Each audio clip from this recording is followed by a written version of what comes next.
की क्या गारंटी है कि उनके इस्तीफा देने से आगे कोई पेपर लीक नहीं होगा? क्या उनसे पहले कोई शिक्षा मंत्री नहीं था? कही बेटा आपने, मोदी की गारंटी भूल गए आप लोग। देखिए अब फिर पॉलिटिक्स रोज मोदी की नहीं तो राजनीति क्या मेलोडी पे करें, बच्चों पे भी राजनीति उमर खालिद पे मत करो। मैं बिल्कुल राजनीति करूंगा क्योंकि मेरा विपक्ष में होने का मेरा अधिकार है कि अगर पेपर लीक होगा तो मैं सवाल उठाऊंगा और मैं जरूर उठाऊंगा। मैं भाजपाइयों से और संघियों से नहीं डरूंगा। अरे बड़े खतरनाक लोग हैं। वही एनटी का चेयरमैन 2024 में था और वही एनटी का चेयरमैन आज भी बैठा हुआ है। किसकी परमिशन से बैठा हुआ है? वो धर्मेंद्र प्रधान एक शब्द नहीं बोलता है। वही 2024 में मंत्री था, वही आज मंत्री है। सुप्रीम कोर्ट ने 15 दिन पहले लताड़ लगाई इनको कि 7 मेंबर की कमेटी हमने बनाकर दी थी, आपने एक भी रिकमेंडेशन उसकी क्यों नहीं मांगी? आज राजनीति नहीं होनी चाहिए क्योंकि फंस के खड़े हो गए। अरे माफिया पूरे गिरोह भाजपा के और आरएसएस के लोग हैं, तमाम लोग हैं, इसलिए जांच नहीं होती है। जनता माफ नहीं करेगी। अब इन्होंने बात करी इस्तीफा की। आप सभी पढ़े लिखे युवा हैं, गूगल करिए, 2 बार ये मामला सुप्रीम कोर्ट के अंदर गया। आलोक शर्मा जैसे लोग गए थे कि भाई इस्तीफा ले लो, एनटीए को बंद कर दो। क्या सुप्रीम कोर्ट ने बोला? एनटीए बना सुप्रीम कोर्ट की रिकमेंडेशन, राधा कृष्ण कमेटी की रिकमेंडेशन के हिसाब से। बीजेपी आज भी धर्मेंद्र प्रधान को बचाना चाहती है, बीजेपी आज भी एनटीए के लोगों को बचाना चाहती है। यहीं पर दिखाई दे रहा है। कारण क्या है कि वो सारे लोग भाजपा के लोगों को फायदा पहुंचाते हैं। भाजपा के बच्चों को एडमिशन होते हैं। एग्जाम सेंटर भाजपा के स्कूलों में पूरी तरह से 2024 एग्जामिनेशन सेंटर में व्यक्ति जाएगा, देखेगा बीजेपी का आदमी है कि कांग्रेस का आदमी। कैसी बचकानी बातें और इलॉजिकल बातें कर रहे हैं, शर्म आनी चाहिए। सबका साथ और सबका विनाश, ना पढ़ूंगा ना किसी को पढ़ने दूंगा, ये मोदी जी के नारे हो गए आज। 2024 का जब नीट का एग्जाम हुआ, अंजना जी के साथ तमाम शो किए, मैं पिटिशनर था सुप्रीम कोर्ट में। सरेआम पेपर आउट हुआ, सरेआम एग्जाम सेंटर जो बीजेपी वालों के थे वो हाईजैक हुए।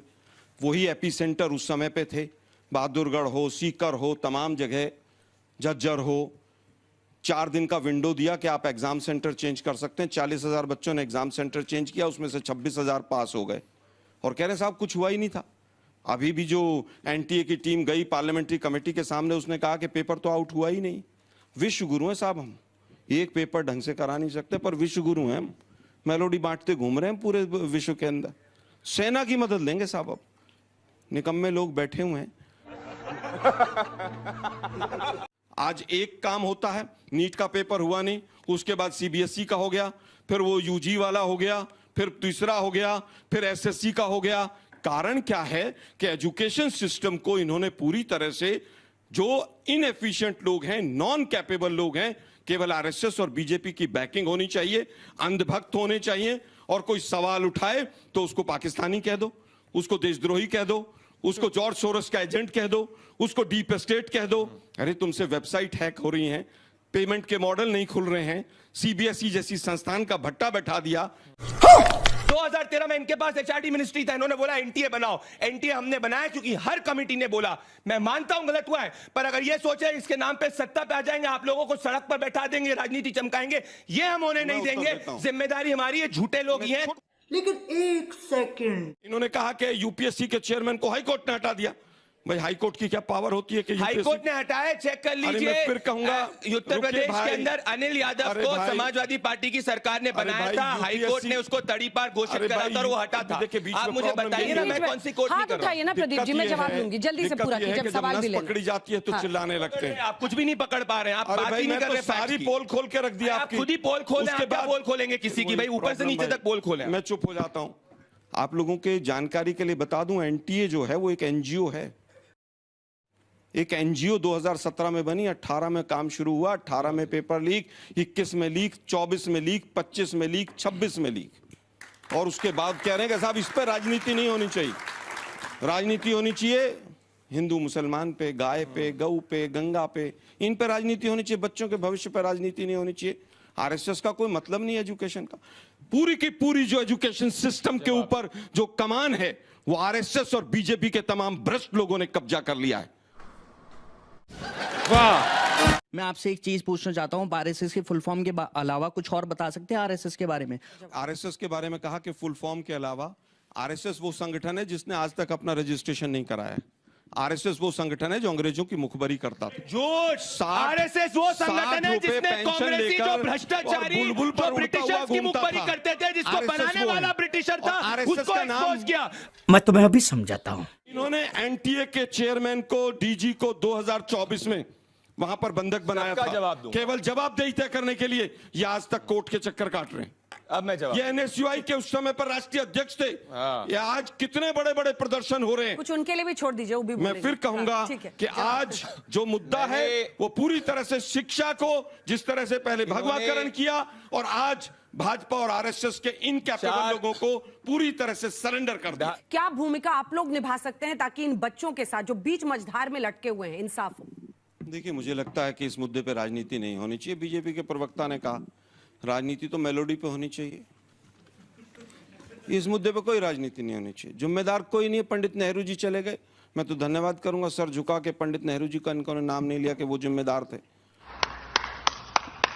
पहली बार देश में पेपर लीक में डेजिग्नेटेड कानून कब बना? मोदी सरकार के अंदर पहली बार डेजिग्नेटेड कानून बना, जिसके तहत अगर कोई पेपर लीक करता है तो उसको 5 साल तक की सजा हो सकती है और 5 करोड़ तक 1 करोड़ से ज्यादा का जुर्माना हो सकता है, जिसके कानून का नाम है public examination prevention of unfair means act. क्यों नहीं इन्होंने 70 सालों तक जाके एक भी बार कानून बनाया पेपर लीक पे? क्योंकि ये उससे पैसा कमाते थे और इनके खुद के नेता इसके अंदर पकड़े जाते थे। ये इनका राजस्थान का चीफ है, ये जेल के अंदर बैठा था जब राजस्थान के अंदर पेपर लीक हुआ था। चल झूठा। प्रदीप जी, इनको तो बाहर कर दिया जनता ने। आप सरकार है साहब। ये मामला सुप्रीम कोर्ट के निगरानी में जुलाई 27 को सुप्रीम कोर्ट जैसा आदेश देगा वैसा हम करेंगे। ठीक है। देखिए, मुझे लगता है कि सुप्रीम उसके कोर्ट ने जनता के तो बीच चलते हैं। 2024 में भी आदेश दिया था, किसी आदेश को नहीं माना। कौन सा नहीं माना? 2007 कौन सा? लोगों की जो कमेटी थी, उसकी जो रिकमेंडेशन गलत थी। कह रहे हैं। अरे भाई सुनो ना, कमेटी की नहीं, गलत सुनो बोल रहे भाई, हैं। मैं आपको गलत नहीं बोल मैं आपके बीच में नहीं बोला। भंडारी जी, मैं आपके बीच में नहीं आप बोला। मेरे को झूठ नहीं मैं कोट कर फिर सकते। कहूंगा, मैं अच्छा, अभी भी प्रदीप मैं 2026 झूठ में बोल भी रहे हैं, आप चेक मैं कर लीजिए, हर मारा 2026 था। में भी सुप्रीम कोर्ट में पेटिशनर हूं। दोनों अपने समय नाम- झूठ एक आप मिनट बोल सुन रहे तो हैं। लो कोर्ट यार। करिए सुप्रीम कोर्ट का, मैंने फिर वही- रिकमेंडेशन नहीं मानी। मैं 101 फिर राधा कृष्ण कमेटी की सुप्रीम रिकमेंडेशन कोर्ट थी, ने- 101 मैंने मांगी है। झूठ अरे बोल भाई, रहे हैं आप। सुन तो लीजिए। तो झूठ मत बोलिए आप, वरना मैं एकदम झूठ पिछली बोल बार कोर्ट रूम में था और सुप्रीम कोर्ट ने खूब लताड़ लगाई और तमाम अखबारों में फ्रंट पेज पे छपी। लेकिन कांग्रेस को तो कुछ भी कह लीजिए आप, क्योंकि आपकी सत्ता चल रही है। तो लेने के देने पड़ गए। दुर्भाग्य यह है कि व्यापम घोटाला याद होगा आप लोगों को। 62 लोग मरे थे। आप बीट अराउंड द बुश सुनिए कर ना रहे भाई, हैं। आप बताइए, मैं मैंने बिल्कुल- सुप्रीम कोर्ट की कौन सी मैं एग्जाम- रिकमेंडेशन नहीं मांगी? अरे भाई, आप गलत मत बात करिए ना 7 सर। लोगों की रिकमेंडेशन थी, उसमें मैंने पहली- मानी है। अरे राधा सुनिए कृष्ण ना भाई। कमेटी 2024 के अरे भाई, सुप्रीम कोर्ट के सुनिए बाद में ना। बनी थी, जिसको 101 सुनिए भाई की जरा। रिकमेंडेशन मानी ये थी। गलत बात आप है। बताइए, गलत अच्छा, आप प्रदीप जी, हो गया। पहली रिकमेंडेशन थी कि आप अगर चुनाव के लिए सेंट्रल पैरामिलिट्री फोर्सेस लगा सकते हैं तो एग्जाम के लिए क्यों नहीं लगाते? एग्जाम के लिए इन्होंने पिछली बार नहीं लगाई। इनके सवाल का पहला उत्तर आ गया। दुर्भाग्य यह है कि 2014 में हमारी सरकार चली गई, एनटीए बना 2017 में। तमाम एनटीए में जो लोग आए वो आरएसएस से जुड़े हुए लोग आए। वो आए जो छत्तीसगढ़ में बड़े बड़े कांड करके आए थे और आज भी चेयरमैन वही हैं। सब झूठ। और तमाम अखबारों में छपा हुआ है। तुम चुल्लू भर पानी में जाके डूब के बचाओ। आज तक एक भी एनटीए का क्लर्क या चूहिया भी सस्पेंड क्यों नहीं हुई है? इसका जवाब देश अभी चाहता जाके है। कल ही आपने- सस्पेंशन आया है आपने- भैया, क्या बातें कर रहे हो? चलिए, माइक उठाइए। सस्पेंशन है, बताइए। हटाए जो व्यक्ति बताइए ना किसका सस्पेंशन है, नाम बताइए। NTA नाम से बताइए कौन किसका suspend हुआ है? सस्पेंशन है। जो व्यक्ति एग्जामिनेशन अरे, कंडक्ट कर रहा था क्या वो यार? ट्रांसफर हुआ है। ट्रांसफर और सस्पेंशन का डिफरेंस नहीं पता है। CBSE का, चलिए, अभय प्रताप सिंह, अभय प्रताप सिंह, अभय प्रताप सिंह। मतलब इनको पता नहीं सस्पेंशन आलोक जी का आरोप है। आज हम ये समझ पा रहे हैं कि ये समस्याओं की जड़ क्या है, आप सभी देख सकते ताली हैं। बजाइए। राहुल गांधी जी तो रोज सवाल उठा रहे हैं, किसी सवाल का जवाब ये देते नहीं है। इनको राहुल गांधी पे जाना है, इनको इधर जाना है, उनको उधर जाना है। एनटीए की तो बात ही नहीं है। अरे भैया, तो एनटीए की किस बात चीज़ कर रहे भाई? हैं, सुप्रीम कोर्ट के अरे अंदर भाई, ये मामला है। इन्होंने ये कहा सच्चाई है। इन्होंने आप कहा सभी हुआ है, कि सुप्रीम इंडिपेंडेंट कोर्ट का इंक्वायरी, जल्दी उठा के देख लीजिए। इन्होंने कहा इंडिपेंडेंट Independent इंक्वायरी हो रही उठा के देख है। हमने लीजिए, कहा कि सुप्रीम कोर्ट ने बोला, एनटीए को 2024 खत्म में कर दो। भी इंडिपेंडेंट ये इंक्वायरी petitioner हुई है, थी आप सभी फोन और खोलिए ना। अच्छा, बच्चों को भी सुनना 2024 है। में इसी सीबीआई ने इंक्वायरी की, 48 लोग अरेस्ट हुए। उसका किंग पिन बताया गया मुखिया कोई, वो आज भी खुला झूठ घूम रहा है, वो अरेस्ट हो चुके हैं। चलिए, अरे भाई, ये भी arrest हुआ। झूठ है। अरे मुखिया सुनो यार, अरेस्टेड सुनते है, हैं अभी जेल के अंदर ऐसे है। बचाव कर ये रहे हैं सामने जैसे- दिग्विजय सिंह का गलत बोल रहे हैं। एक- जो 2024 का किंग पिन है, ऐसा अरे लग तुम्हारा रहा है। भाई होगा यार, तुमको फोन करता ऐसा होगा, लग तुम्हारे रहा है। साथ बात करता होगा, तुम अंजना जी- भ्रष्टाचारी कांग्रेसी, तुम्हें पता अंजना होगा। जी, ऐसा लग रहा है जाओ अपनी इनका बात करो। मुखिया तो इनका गल- फूफा है, ऐसा ये- लग रहा है। कंपटीशन की तैयारी भी करते हैं तो कभी पेपर लीक होता है, कभी कुछ होता है, हमें जाने में भी खर्च होती है सर हमारी, और हमारे हर जगह खर्च होते हैं, जाने में, रहने में, खाने पीने, हर जगह में। हर बार आप लोग पेपर लीक करते हैं, हर बार होता है। एनटीए तो इसीलिए बना था ना कि पेपर लीक ना हो, फिर भी आपके यहाँ भ्रष्टाचारी हो रहा है। सर जब किसी के द्वारा किसी की सुसाइड हो जाती है, किसी के कहने से किसी को बुरा लगता है, वो सुसाइड कर लेता है, तो उसमें बीएनएस की धारा 109 लगती है। लेकिन ये जो पेपर लीक होने की वजह से इतने बच्चे सुसाइड कर लेते हैं, इन पे ये कब लागू होगी? जहां हमारी 3 जगह सरकार है, चाहे वो तेलंगाना हो, कर्नाटक हो और हिमाचल हो। हिमाचल में जिस पेपर का आउट होने की बच्ची ने बात की, हमारी सरकार आने से 2.5 महीने पहले की बात है, और उसमें डीजी सस्पेंड हुआ। हमने आकर डीजी को हटाया क्योंकि पुलिस की कहीं ना कहीं संलिप्तता जांच में कमजोर थी। कांग्रेस की सरकार हिमाचल प्रदेश में दिसंबर 11 को बनी थी, पेपर लीक दिसंबर 23 को हुआ था। फरवरी में जाके जिसने पेपर लीक किया था उस कमेटी को डिसॉल्व करते और ये कहते हैं कांग्रेस में हिमाचल में कोई पेपर लीक नहीं हुआ। झूठे लोग हैं ये। राजस्थान के अंदर सबसे ज्यादा कांग्रेस में पेपर लीक हुआ। आपकी औकात बता रहा हूँ सर, बुरा नहीं मानना सर। 4 दिन बाद बच्चे थानों में गए, टीचर्स थानों में गए कि साहब ये तो पेपर वही था। झूठ। एनटीए की तरफ से एफआईआर आज तक नहीं हुई है। झूठ। अगर है तो निकालो। झूठ। निकालो एनटीए की तरफ से एफआईआर। सीबीआई प्रोब किसने ऑर्डर करी? अरे भाई मैं फिर कह रहा हूं, किसने कैंसिल करा? हमने करके करा। अगर हमारी नीति खराब होती, नियत खराब होती तो हम करने देते कि एक स्पेसिफिक इशू होता है। क्या बात कर रहे हो आप? मुझे क्या लगता है अगर एनटीए की तरफ से अभी क्या है कि खत्म करें आलोक जी, खत्म करें। एनटीए की तरफ से अगर एफआईआर हुई हो तो उसकी डेट बताइए और एफआईआर की कॉपी सीबीआई दिखाइए। प्रोब किसने ऑर्डर करी, चेक कर लीजिए। ओह, ऐसा है क्या? इन सभी घटनाओं ने एक चीज हम लोगों के मन में लाया है, एक चीज हम लोग के संज्ञान में आई है कि एनटीए की कार्यप्रणाली में जो पूरी सिस्टम है परीक्षा कराने का, इसमें कहीं ना कहीं एक बड़ी ओवरहॉलिंग की आवश्यकता है।